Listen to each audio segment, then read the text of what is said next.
Okay, it's time for another episode of Sayings I Hate. Now, this one's more of a philosophy, I think, than a saying, and I absolutely detest it. And it's the philosophy of no regrets. My friend Chris Becker and I were talking about this lunch last weekend, and we're both on the same page. And it was nice to actually talk to someone who's on the same page, because even people I'm friends with often use this phrase, hey man, I got no regrets in my life. Everything I went through made me the person I am today.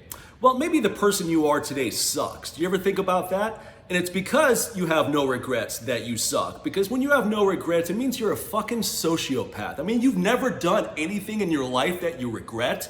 Maybe you hurt someone. Maybe you said something mean-spirited to someone you care about. I mean, Jesus fucking Christ, are you out of your goddamn mind? You've lived a life and you think you have no regrets? You're a fucking psychopath. You're a sociopath. I mean, motherfuckers have no regrets tattooed on their forearm. Jesus Christ, I mean, I would regret that. If I woke up one day and I was like, fuck, how did this tattoo get here? No regrets.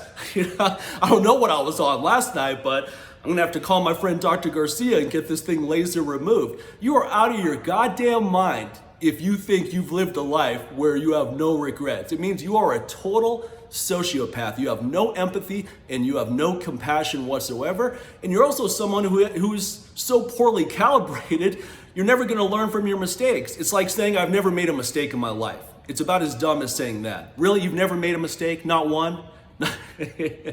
Come on. You don't learn from your mistakes unless you admit you made a mistake, and you're not gonna learn from regrets unless you actually admit that you regret some things, and then you move forward. Now, I'm gonna go through some funny examples of regrets. Actually, you know what? I'm not gonna go through some funny examples. I don't wanna waste a lot of time here, so I'm gonna go through a very impactful one. Now, this one comes from my friend Ty Ritter. Ty Ritter is the founder of Project Child Save. Project Child Save is an organization I've discussed many times. To briefly summarize, they rescue kids from the horrors of human trafficking, sex slavery. So they will fly into various countries surreptitiously, and if necessary, use extreme force to rescue kids from the worst suffering you could possibly imagine. You shouldn't feel bad about anyone who's abusing these kids getting killed during these rescue operations. And then they take these kids to an orphanage for rehab, counseling, and then hopefully get them into some good homes. So they're not just rescuing these kids and then dropping them off on the street somewhere saying, good luck to you. You have to not only rescue kids, but you have to facilitate them into some arena where they can get the rehab and the counseling they need. It's extremely tough to overcome.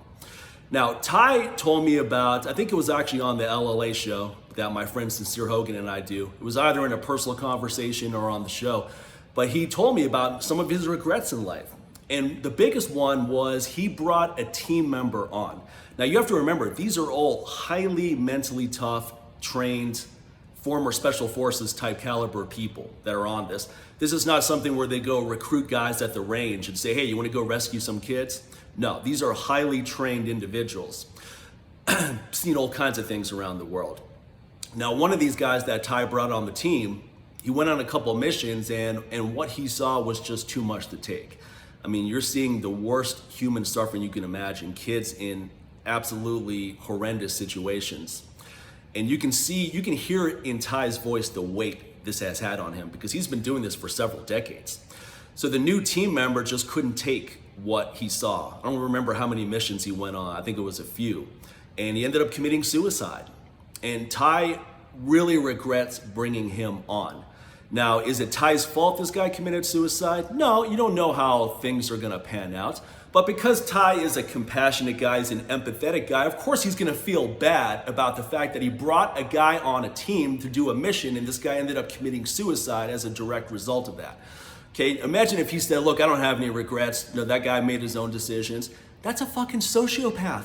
Of course you're gonna feel bad. Why wouldn't you feel bad? Now, you shouldn't dwell on regrets. You got to move forward in life, but it's good to take some time to feel bad about things you did that were hurtful to other people or that had negative ramifications. There's nothing wrong with that. It's important as a way to grow. Now, Ty also said he regrets his previous life where he was doing security for high profile people and he used to wear Rolex watches and expensive suits. He goes, man, I was so materialistic.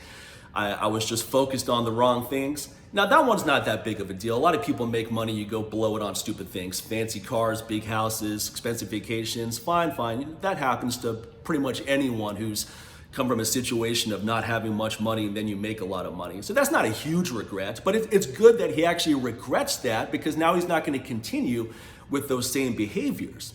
Because see, when you don't regret something, you're not going to change. You're going to feel perfectly justified in doing what you did. Now, these pedophiles that abuse kids, you think they have any remorse for what they did? They don't. They do not have any remorse. That's why they're able to do what they do. They think they're doing the kids a favor.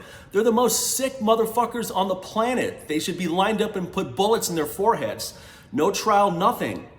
They have no remorse, no regret. Not while they're abusing kids and not even after, which is why they keep doing it. They feel perfectly justified doing it. That's the end result about not having any regrets in your life. It's such a stupid fucking philosophy. No regrets? Motherfuckers getting this tattooed? Are you out of your goddamn mind? God damn, it's so fucking stupid. It pisses me off. All right. Very passionate about this. Excuse my intensity. In fact, Grover, I think I need to take a little sip of my... this barley tea is good. And yeah, this is a glass. Now, this is a glass for a man. All right. Final thing on no regrets. I had to go through those to become who I am today. Really? Did you have to? Do you know that for a fact, that that's what you had to go through to become who you are today? Maybe, maybe not. You don't know. That's just cognitive dissonance. That's just your way of trying to rationalize things you've been through, things you've done. And like I said, maybe who you are today sucks. And because you have no regrets and no self-awareness, and you excel at cognitive dissonance, you don't know. You can't see this. All right, final thing. There's a really good book called The Top 5 Regrets of the Dying by Bronnie Ware. This is a great book. Sincere and I actually did a series of episodes on the LLA show breaking down each point. So if this is something of interest to you, go back and check those out. So I'm gonna keep looking to the right because I have my computer here for the 5 regrets. So I'm just gonna go through these briefly. Okay, regret number 1. I wish I had the courage to live a life true to myself, not the life others expected of me.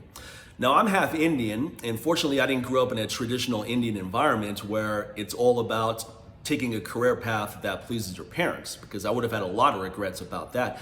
But that's extremely common in Indian culture, which is why there's so many doctors and engineers, because those are the often 2 career paths that are pushed upon you.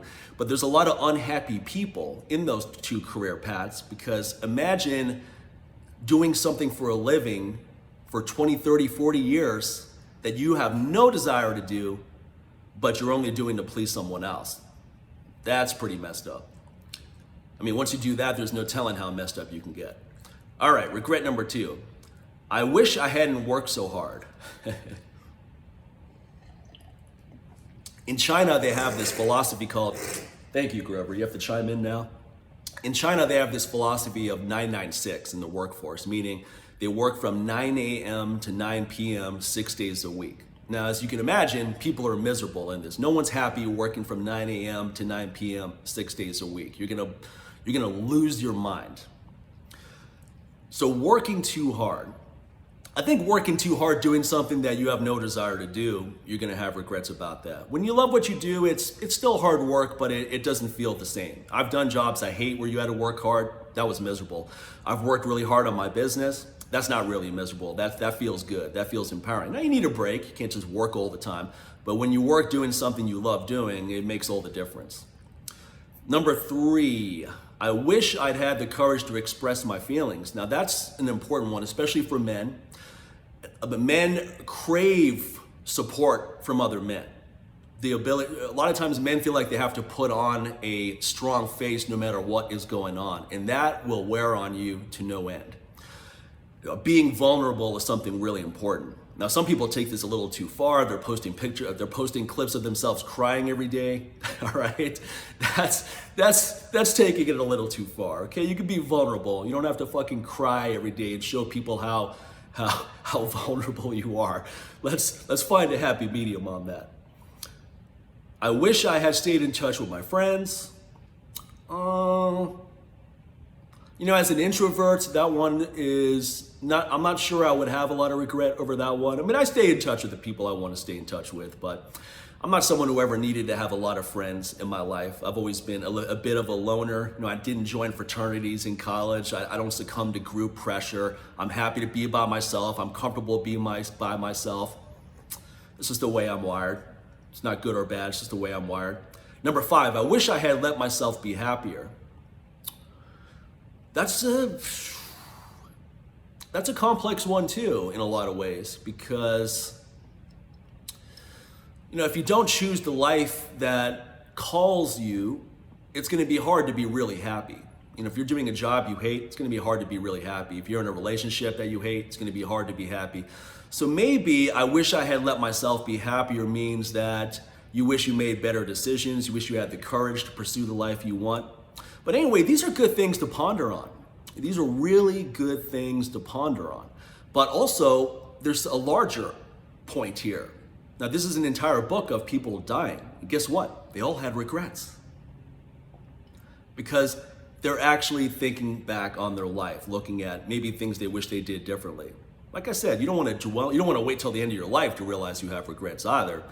But it's a healthy thing to have regret. It's not a bad thing. It's unhealthy to dwell on it into perpetuity, but it's good to have that notion of, I screwed up, I made mistakes, what can I do better? Now, the last conversation I ever had with my mother, I have regrets about, because I was watching a movie, we were talking for a few minutes, I go, look, Mom, let me call you back tomorrow, I'm busy right now. And she died that night.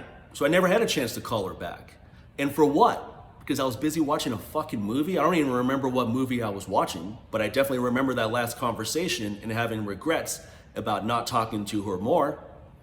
And there's nothing I can do about that, but I can at least admit that I regret it so that I'm a better person moving forward. And if you don't have regrets, you're not gonna improve as a person, you're not gonna become a better person because you think you're perfect already. It's like all these narcissistic motherfuckers on Instagram that sit around talking about how strong they are. Look how strong I am. Yeah, you live in your mom's basement though, motherfucker, so who cares how strong you are? And who cares how strong you are anyway? Like it's something meaningful. Who cares how much you can deadlift or how much you can bench press or how much you can squat? It doesn't mean anything.